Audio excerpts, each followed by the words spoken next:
Bab 23. Mike terpilih. Wajah Kristi sama sekali tidak menunjukkan rasa bersalah, ia mengangguk kepala dan berkata, benar, ini adalah gambar prarancangan Dewi, tapi bagaimanapun itu ia adalah seorang wanita dan menikah dengan seorang sampah, posisi kepala inspektur desainer tidak boleh diberikan kepadanya. Kamu adalah tuan muda besar dari keluarga Liu dan juga penerus warisan dari keluarga Liu. Kamu perlu menggunakan gambar prarancangan ini untuk menempati posisi kepala inspektur desainer untuk meyakinkan orang-orang. Ia tertegun dan lanjut berkata, jadi, mulai sekarang gambar prarancangan ini menjadi milikmu. Nanti kamu membawa gambar prarancangan ini pergi ke perusahaan WeHo untuk berpartisipasi dalam tender. Hati Mike merasa sangat senang, dibandingkan gambar prarancangan yang dikumpul olehnya dengan Dewi, miliknya benar-benar sampah. Bila ia bisa membuatnya menjadi miliknya sendiri, maka itu akan sangat baik. Selain itu, dirinya juga mendapat dukungan dari Kristi. Cepat atau lambat, segala hal dari keluarga Liu ini akan menjadi miliknya. Namun melihat gambar prarancangan sempurna itu yang tergeletak di atas meja, ia pun tak tahan untuk bertanya dengan sedikit khawatir, Nenek. Tapi aku harus bagaimana jika Dewi mengetahuinya? Kristi mendengus dingin dan berkata, memang kenapa kalau ketahuan? Ia juga adalah anggota dari keluarga Liu. Seharusnya ia harus mengutamakan kepentingan bersama. Kalau tidak mau, keluar saja dari keluarga Liu. Seketika Mike pun memiliki keberanian dan berkata dengan semangat, aku mengerti, terima kasih Nenek. Rocky membawa ikan mas yang baru saja dibunuh dan buru-buru pulang ke rumah dengan wajahnya yang penuh keringat. Ia tahu bahwa hari ini Dewi berpartisipasi dalam pemilihan gambar prarancangan. Ia pun berencana untuk memasak makanan favoritnya, yaitu ikan mas asam manis untuk merayakan kemenangannya. Namun begitu membuka pintu rumah, Rocky pun menyadari bahwa di depan pintu terdapat sepasang sepatu hak tinggi dengan tumit stiletto yang berwarna hitam pekat. Kebetulan itu adalah sepatu hak tinggi yang dipakai Dewi keluar pagi tadi. Ia mengerutkan dahi dan berpikir dalam hati, mengapa istrinya pulang begitu pagi? Rocky menaruh sayuran di dapur. Tidak menemukan istrinya di rumah tamu, ia pun bergegas ke arah kamar tidur. Ia mendorong pintu kamar tidur dan melihat Dewi yang terlihat pucat terbaring di atas ranjang, sambil memandang ke arah luar jendela dengan murung. Rocky mengerutkan dahinya. Ia sudah menikah lama dengan Dewi dan tahu bahwa Dewi sangat berambisi dalam pekerjaannya. Ia tidak pernah melihat tampak Dewi yang begitu murung dan bertanya, Dewi, ada apa yang terjadi? Dewi berkata dengan nada suara pelan, tak apa, aku ingin menenangkan diriku sendiri, kamu keluar saja. Sekarang pikirannya sangat kacau, semua pikirannya adalah masalah mengenai gambar prarancangan. Jangan-jangan dirinya benar-benar seperti apa yang dikatakan Mike, kurang berbakat. Melihat tampaknya, Rocky yakin bahwa Dewi sedang menyembunyikan sesuatu darinya. Ia pun menutup pintu kamar dan jalan masuk ke dalam sambil bertanya, apakah gambar prarancanganmu tidak terpilih? Dewi tidak menyangka bahwa Rocky berhasil menebaknya. Ia pun tertegun dan menganggukkan kepalanya, lalu berkata dengan pikiran kacaunya, aku tidak terpilih, tapi orang yang terpilih adalah Mike, aku benar-benar tidak mengerti. Bagaimana bisa? Aku pernah melihat gambar prarancanganmu, aku berani berkata bahwa desainmu sudah pasti berada di mencapai master. Dewi tersenyum pahit lalu berkata, tidak ada gunanya juga membahas hal ini lagi.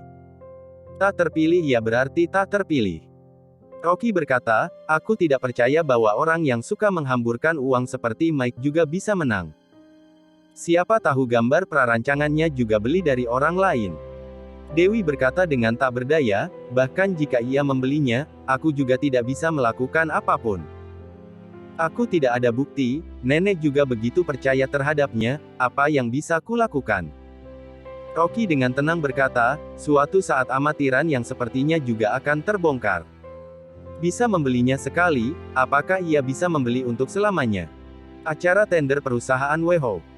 Lian membawa para pejabat tinggi dari perusahaannya, lalu tertarik dan memilih gambar prarancangan keluarga Liu pada pandangan pertama dari sejumlah gambar prarancangan. Gambar prarancangan ini terlihat unik dan elegan, tidak ada kekurangan yang dapat dipilih. Bukan hanya membuat Lian dan para arsitektur dari perusahaan WeHo saja yang merasa sangat kagum, bahkan seorang arsitektur terkemuka juga memuji bahwa gambar prarancangan ini merupakan buku pelajaran bagi profesi ini. Lian sama sekali tidak tahu bahwa orang yang membuat gambar prarancangan tersebut adalah istri Rocky. Ia memuji Mike di depan publik, bahkan berencana untuk memberinya proyek lain mengenai gambar perspektif. Seharian ini, suasana Rieol Group penuh dengan kegembiraan seperti sedang merayakan tahun baru. Christie juga memberi tahu divisi sumber daya manusia untuk segera mempromosikan Mike sebagai kepala inspektur desainer. Hanya Dewi yang merasa sangat frustasi dan kecewa. Di saat ini, Mia berjalan masuk ke dalam kantor desainer dan berkata kepada Dewi dengan angkuh, "Silakan beres-beres dan mengosongkan kantor ini. Mulai sekarang kantor ini adalah milik kakakku sendiri." Dewi merasa tidak senang dan berkata dengan dingin, "Aku mengosongkan tempat ini, lalu aku harus kerja di mana?" Mia berkata sambil tertawa, "Mulai sekarang kamu adalah bawahan kakakku." Untuk mempermudahnya dalam manajemen, tadi Kak Mike sudah membahasnya dengan divisi sumber daya manusia dan menukar kantormu menjadi gudang yang berada di ujung lorong. Dewi tertegun, seketika ia merasa tekanan darahnya menjadi tinggi. Wajahnya memerah, ia menahan amarahnya sambil berkata, "Gudang itu dipenuhi dengan alat pembersih toilet dan Mike menyuruhku untuk bekerja di sana." Mia mengangkat bahunya, "Kakakku adalah atasanmu, apakah kamu ada pendapat lain?" Melihat ekspresi wajahnya yang senang akan penderitaan orang lain, Dewi pun sangat marah hingga jantungnya berdebar sangat cepat. Meskipun dirinya tidak berguna, tetapi ia juga adalah seorang desainer dalam perusahaan ini. Mike malah menyuruhnya pindah ke gudang yang bau dan kecil itu. Sangat jelas Mike sedang mempermainkan dirinya. Bab 24. Sungguh keterlaluan. Di mana Mike sekarang? Aku mau bertanya langsung kepadanya, kata Dewi cuek sambil menahan amarahnya. Mia mencibir dan berkata dengan angkuh, "Kakakku sedang bahas bisnis di ruang rapat dengan ketua direktur perusahaan WeHo. Kamu jangan mencari masalah saat ini." Ia belum selesai berkata, Dewi pun berjalan melewatinya ke arah ruang rapat yang berada di lantai atas, sambil menahan amarahnya. Di depan ruang rapat, Dewi menggertakkan giginya, lalu mendorong pintu dan masuk ke dalam. Ruangannya sudah kosong, hanya terdapat 2 hingga 3 orang yang sedang membereskan kekacauan ini, sepertinya Pak Lian sudah pergi. Mike tengah berdiri di samping proyektor sambil mendiskusi sesuatu dengan desainer lain. Melihat tidak adanya keberadaan Pak Lian, Dewi pun langsung bertanya tanpa bertele-tele, "Mike, apakah kamu yang memintaku pindah ke gudang sebagai kantorku?" Mike mengangkat kepala dan membalasnya dengan tidak sabar, "Iya, mulai sekarang kantor itu menjadi milikku sendiri." Dewi tidak menyangka bahwa ia begitu kasar, lalu berkata dengan kesal, "Aku tidak mau pindah. Sejak hari pertama aku bekerja di perusahaan, itu adalah kantor milikku. Tak apa jika kamu tidak ingin pindah. Aku beritahu nenek bahwa kamu tidak bisa diatur dan tidak mematuhi perintah atasan." Setelah Mike berkata, ia pun berkata lagi sambil menyeringai, "Karena kamu tidak patuh, maka aku tidak akan memberimu penilaian di evaluasi musim bulan ini. Kamu juga tidak perlu mendapatkan bonus sekali dalam setengah tahun. Kamu." Dewi marah hingga tubuhnya gemetaran. Ia biasa hanya mendapatkan gaji pokoknya yang sedikit itu, lalu sisanya diperoleh dari semua bonus proyek gambar prarancangannya. Jika Mike tidak memberinya nilai di saat evaluasi, maka jerih payahnya selama setengah tahun ini akan tersia-siakan. Melihat Mike yang begitu tidak tahu malu, Dewi dengan marah menggertakkan giginya dan berkata, "Aku pergi cari nenek, aku tak percaya nenek akan membiarkanmu begitu saja." Mike memeluk kedua tangannya di depan dada, sambil berkata dengan sombong, "Mau kamu cari siapapun juga tidak akan berguna." Di saat Dewi berbalik badan dan ingin berjalan keluar dari ruang rapat, tiba-tiba sudut matanya melihat gambar prarancangan yang berada di atas meja. Seketika ia melototi matanya sambil menahan nafas. Mike juga melihat pandangan yang dituju olehnya. Seketika ia pun menjadi panik dan buru-buru berjalan ke hadapannya untuk menghalangi pandangannya, "Cepatlah keluar, jika kamu ingin pergi. Minggir." Tak tahu pula tenaga dari mana, Dewi dengan keras mendorong Mike dan berlangkah besar ke depan meja rapat. Di atas meja terdapat sebuah gambar prarancangan, sepertinya tadi dibuka agar Pak Lian melihatnya, lalu tidak keburu untuk disimpan. Dewi terus menatap gambar prarancangan tersebut. Tiba-tiba ia merasa pusing. Bukankah ini adalah gambar prarancangan miliknya sendiri, tetapi tertulis jelas atas tanda tangan, Mike, di atas sana. Jangan-jangan gambar prarancangan yang berhasil memenangi tender proyek perusahaan WHO adalah gambar yang dibuat oleh dirinya sendiri. Melihat masalahnya yang terbongkar, Mike pun buru-buru berjalan kemari dan menarik lengan tangannya ke samping dengan kasar, "Cepat keluar, jangan mencari masalah di sini lagi. Lepaskan aku." Wajah Dewi pun memerah, ia menepis tangan Mike pergi dengan tubuhnya yang gemetaran, "Kamu menjarah gambar prarancangan milikku. Mike, tak sangka kamu adalah orang yang begitu keji. Sekarang aku akan memberitahu nenek." Melihat rahasianya yang sudah tidak bisa disembunyi lagi, Mike pun menjadi marah karena malu, lalu langsung berkata dengan kasar, "Pergi cari saja, lagi pula nenek adalah orang yang paling mengerti masalah ini. Tapi aku memperingatkan, kamu tidak akan bisa menanggung jawab, jika kamu menunda kerja sama perusahaan kali ini." Setelah berkata, ia langsung menjulurkan tangannya dan merebut balik gambar prarancangannya. Dewi malah tidak ingin melepaskannya, kedua orang itu pun terus merebutnya. Mereka berdua bertengkar di dalam ruang rapat, beberapa staf yang tersisa pun dengan peka lari keluar. Asisten kantor pun takut kedua orang ini akan membuat keributan, lalu buru-buru memanggil Kristi untuk datang kemari. Di saat kedua orang ini sedang merebut gambar prarancangan, sosok Kristi pun muncul di depan pintu dan berlangkah besar ke dalam dengan wajahnya yang serius. "Pak Lian masih berada di aula lantai 1. Apa yang sedang kalian ributkan, Nenek?" Melihat Kristi, seketika Dewi pun merasa sedih dan jalan ke arahnya sambil berkata, "Mike menjarah gambar prarancanganku." Kristi mengerutkan dahi, lalu melihat gambar prarancangan yang lecek di atas meja dan berkata, "Bukankah ini hanya sebuah gambar prarancangan? Akulah yang menyuruhnya untuk menanda tangan di gambar prarancangan ini." "Apa?" Dewi memandang Kristi tercengang, ia bahkan tidak percaya dengan telinganya.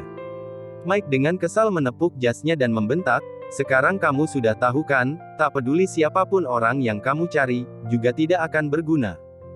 Mengapa Anda melakukan itu? Gambar prarancangan itu adalah hasil susah payahku." Dewi benar-benar tidak bisa menahan keluhannya dan bertanya. Kristi berdehem dan berkata, "Dewi, Riel Group harus menggunakan kesempatan kali ini untuk bekerja sama dengan perusahaan WHO dan meningkatkan reputasi perusahaan kita di seluruh kota. Sebelumnya skandal yang kamu buat dengan keluarga Lin telah merusak reputasi keluarga kita, ditambah kamu adalah seorang wanita. Jadi demi kepentingan perusahaan, aku pun memberi gambar prarancangan ini kepada Mike."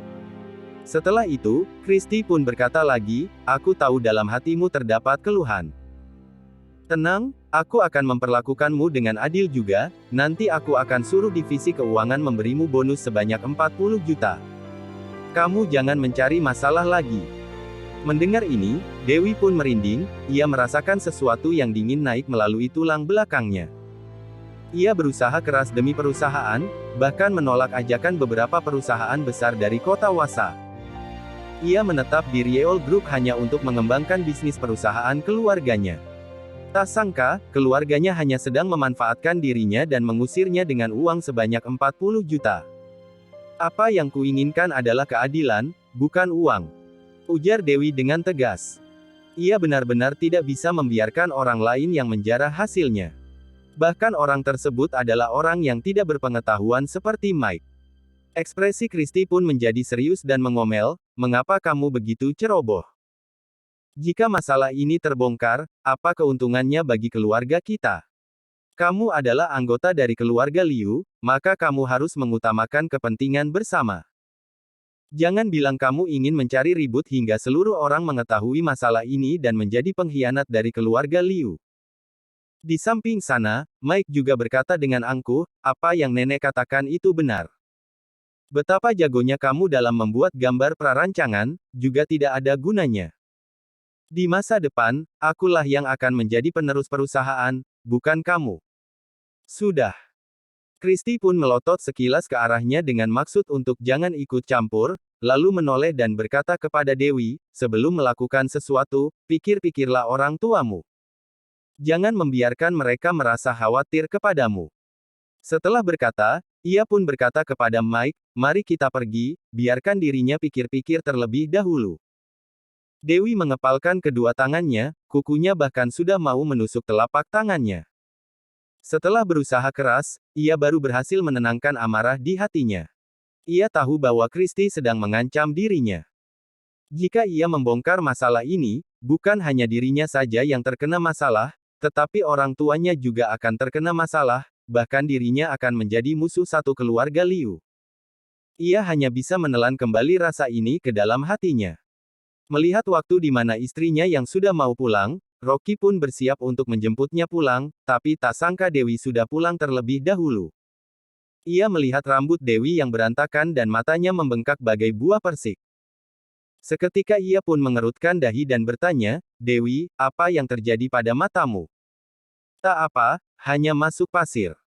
Rocky dengan khawatir bertanya, apakah kamu dirugikan orang lain? Cepat kasih tahu aku. Seketika keluhan dalam hati Dewi pun meledak, ia berkata sambil menangis, nenek memberi gambar prarancanganku kepada Mike.